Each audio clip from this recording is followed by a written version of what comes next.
అదే 'ప్రభాకర్ రెడ్డి' గారు టైమ్ ఇచ్చిన తర్వాత వెళ్లి కలిసారు గదా! అది ఏం చెప్పి కన్విన్స్ చేశారు? 4, 5 డేస్ తర్వాత హ్మ్. వెళ్ళాను. సార్ ఒక నిమిషం మాట కూర్చోమన్నాడు. నేను డైరెక్టర్ అవుతాను సార్. ఎందుకన్నాడు. హ్మ్. అంటే ఇట్లా అనుకున్నాను సార్ నేను. సో డైరెక్టర్ అవుతాను. అదే నువ్వు డైరెక్టర్ అవ్వాలనుకుంటే మంచి డెసిషనే. ఓకే. కానీ నేను డైరెక్టర్ అవ్వాలనుకుంటే ఎంత ఓపిక ఉండాలి నీకు? డైరెక్టర్‌కి ఎంత సహనం ఉండాలి? హ్మ్. హ్మ్. హ్మ్. హ్మ్. నువ్వు వాని విని కొడితే నీ క్యారెక్టర్ నిన్ను కోపిస్ట్ అంటారు, లేకుంటే ఇంకేదో అంటారు. నీకు అవకాశాలు ఎట్లా వస్తాయి? ఇది ఫీల్డ్ అనేది చాలా సెన్సిటివ్‌గా ఉంటుంది. అంత గొడవలు అవుతాయి ఎందుకు వాడితో వేస్ట్, అనవసరంగా ఎందుకు గొడవలు అనుకుంటే నీకు అవకాశాలు రావు. నువ్వు డైరెక్టర్ ఎట్లా అవుతావు? హ్మ్. నేను రన్నింగ్‌లో ఉండి నేను చేయగలిగితే ఓకే. లేదనుకుంటే వాట్ నెక్స్ట్? హ్మ్. సో నువ్వు నిజంగా గోల్ నీది అదే అయితే నీకు డైరెక్షన్ అదే ఇస్తుంది. బట్ నీకు టిప్స్ చెప్తాను నేను. హ్మ్. ఎవరైనా అన్నారనుకో, పడు, ఒక పావుగంట సైలెంట్ అవ్వు, హ్మ్. లేకుంటే సైలెంట్గా అక్కడి నుంచి వెళ్ళిపో, హ్మ్. మాట్లాడకు, వాడిని తలెత్తి చూడకు. చూస్తే నీకు మళ్ళీ నీ కోపం వస్తుంది, వాడేదో అంటాడు, అయిపోతుంది. హ్మ్. తనంటే సైలెంట్గా తలంచుకుని వెళ్ళిపో. అది నీ విజయానికి తొలిమెట్టు అవుతుంది. హ్మ్. నీ గోల్ రీచ్ అవ్వడానికి ఇది ఫస్ట్ స్టెప్. ఇంకా నీకు ఓపిక ఉందనుకో, ఇంకా సహనం ఉందనుకో, ఎందుకన్నా అట్లా అంటావు నన్ను, హ్మ్. ఏం పాపం చేసినా, ఏం తప్పు చేసినా అని అడుగు.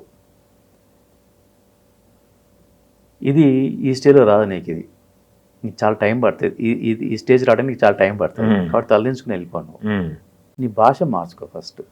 నువ్వు సినిమా లాంగ్వేజ్కి అలవాటు పడాలి. హ్మ్. సినిమా లాంగ్వేజ్కి అలవాటు పడకుండా తెలుగు సినిమా ఎట్లా తీస్తావు నువ్వు? హ్మ్. సో తెలుగు సినిమా లాంగ్వేజ్కి అలవాటు పడు. ఇప్పుడు 3 సంవత్సరాల నుంచి నువ్వే స్క్రిప్ట్లు ఫేర్ చేస్తున్నావు, డైలాగులు చెప్తున్నావు, స్టోరీ సీన్స్ అన్నీ కూడా చదువుతున్నావు. కానీ నీకు ఆ చదివేటప్పుడు వచ్చేది కూడా నీకు స్లాంగే వస్తుంది కదా. హ్మ్. సో తెలుగు సినిమాకి సంబంధించిన యాక్సెంట్ ఏదైతే ఉందో దాన్ని నువ్వు ప్రాక్టీస్ చేయాలి. హ్మ్. విపరీతంగా సినిమాలు చూడాలి. హ్మ్. అప్పటికి నేను చూస్తున్నా, రెఫరెన్స్లు చూస్తున్నాను. ఆ సిట్టింగ్లో చెప్పేవాళ్ళు, హ్మ్. అడిగేవాళ్ళు అనమాట. ఏదైనా ఫర్ ఎగ్జాంపుల్ ఏదైనా సీన్ ఉంటే ఈ సీన్ రెఫరెన్స్ అని అన్నప్పుడు, ఇది Bengali cinema for example, Prabhakar గారి కథలన్నీ కూడా కొంచెం ఫ్యామిలీ ఓరియంటేషన్ ఉంటాయి కదా. అది చూస్తున్నప్పుడు ఇది ఆంధీ సినిమాలో రెఫరెన్స్ అనేవాళ్ళు. ఆంధీ సినిమా ఏంటో నాకు తెలియదు అసలు. హ్మ్. ఆంధీ ఏ భాష కూడా తెలియదు నాకు. ఓకే. సో బయటకు వచ్చిన తర్వాత రైట్, ఆంధీ సినిమా ఏం సినిమా సార్, ఆ రెఫరెన్స్ అన్నప్పుడు అది తెలియాలిగా నాకు.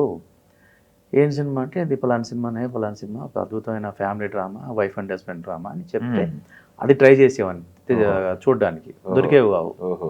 అప్పుడు క్యాసెట్ కూడా లేవు అవి. హ్మ్. అప్పుడు ఏం చేసేవాడిని, మద్రాసులో ఫెస్టివల్స్ జరిగేవి, ఫిల్మ్ ఫెస్టివల్స్. వాటిలో అన్ని భాష చిత్రాలు వచ్చేవి. ఇక నాన్ స్టాప్గా వెళ్ళేవాడిని. ఓహో! షూటింగ్ ఉన్నా కూడా పర్మిషన్ తీసుకొని ఇట్లా వెళ్తున్నాను సార్ వెళ్ళేవాడిని, ఇచ్చేవాళ్ళు. ఆశీర్వాదం శాంతారాం సినిమా ఉంటుంది. హ్మ్. ఆ సినిమా రెఫరెన్స్ అన్నారు.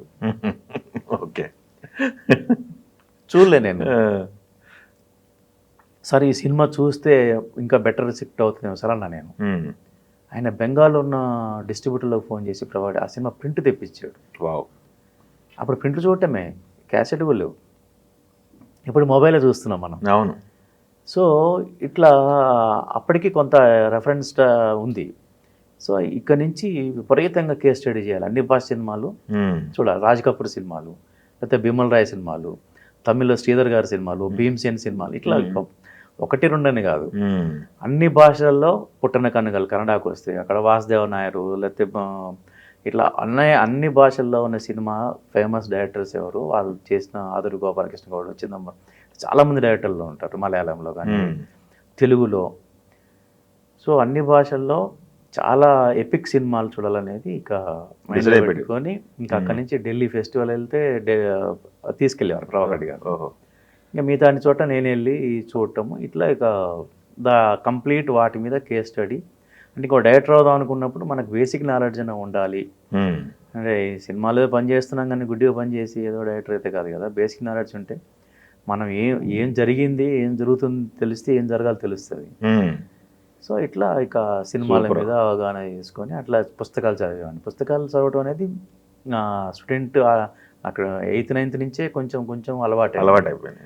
సో 10th తర్వాత బాగా ఎక్కువ అలవాటు. ఇంటర్మీడియట్ వాటిలో అయితే కంప్లీట్ ఎక్కువ శాతం లైబ్రరీలు వెతుక్కుంటూ వెళ్ళేవాళ్ళం నల్గొండలో. ఓహో, సో అట్లా జరిగిందన్నమాట. సూపర్. 13 సంవత్సరాల్లో గట్టిగా యూజ్ చేసుకున్నారు, మీకు పునాది స్ట్రాంగ్ కాబట్టి. Yes. కానీ స్ట్రగుల్ కూడా చాలా ఉండేది. ప్రయత్నం చేశాను. 13 సంవత్సరాల దాకా వెయిట్ చేయలేదు నేను. నేను ఆల్మోస్ట్ అలా 6-7 ఇయర్స్ తర్వాత 6 ఇయర్స్ నుంచే 6th ఇయర్ నుంచే మొదలు పెట్టా డైరెక్షన్ స్టైల్ ట్రయల్స్. సో అప్పుడు ఎవరెవరు చెప్పేవాళ్ళు? ఫస్ట్ కథ చెప్పింది ఎవరికి? మీకు ఏ హీరో చెప్పారు? హీరోలకు చెప్పలేదు. ప్రొడ్యూసర్, నిర్మాతలే చెప్పేవాడిని. హీరో అప్పుడంతా వాళ్ళ కంట్రోల్ ఉన్నది, నిర్మాతలు విని కదా హీరో దగ్గర తీసుకెళ్ళేది. అవును. సో నిర్మాతలకే చెప్పేవాడిని కథలు. వినేవాళ్ళు చాలా మంది విన్నారు. చేద్దాం అనుకోని ట్రయల్స్ చేద్దాం అనుకో ఏ కథ విన్నా కూడా నో అనలేదు ఎవరు. బాగాలేదా అని అనేవాళ్ళు కాదు. ప్రయత్నం పాపం సిన్సియర్గా ప్రయత్నం చేసే వాళ్ళు వర్కౌట్ అయ్యేది కాదు. ఓకే. చాలా సార్లు దెబ్బ కొట్టేది. బట్ ప్యారల్గా సినిమాలు చేసుకుంటూనే ట్రై చేస్తుండేవాడిని. ఓకే.